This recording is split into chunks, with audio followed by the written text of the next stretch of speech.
అడుగు పెట్టలేకపోయాడు.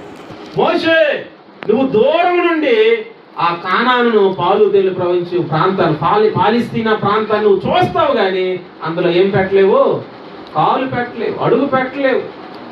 అయ్యో, ఇన్ని సంవత్సరాలు వీళ్ళ కొరకు ఇన్ని శ్రమలు పడి 40 సంవత్సరాలు అరణ్య యాత్రలో, మరొక 40 సంవత్సరాలు గొర్రెలు కాసి, మరొక 40 సంవత్సరాలు ఐగుప్తు ప్రారంభంలో అక్కడ ఉండి, ఈ 120 సంవత్సరాల జీవితానికి చివరికి చూస్తే పాలు తేళ్లు ప్రవహించే ఆ యొక్క ధన్యత తన సేవకుడికి ఇవ్వలేదు దేవుని బిడ్డలారా.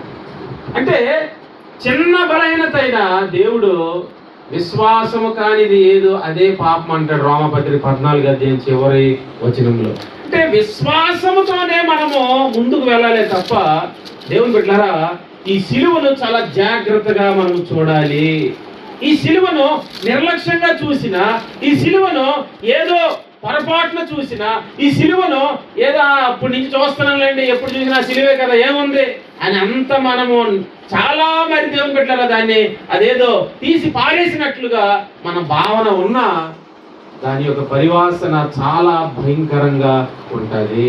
కాబట్టి ఈ సిలువను మనము చాలా జాగ్రత్తగా ఆ సిలువను చూసినప్పుడు, అందుకే ఏమంటున్నాడు, సిలువను గూర్చిన వార్త నశించుచున్న వారికి వెర్రితనము గాని రక్షింపబడుచున్న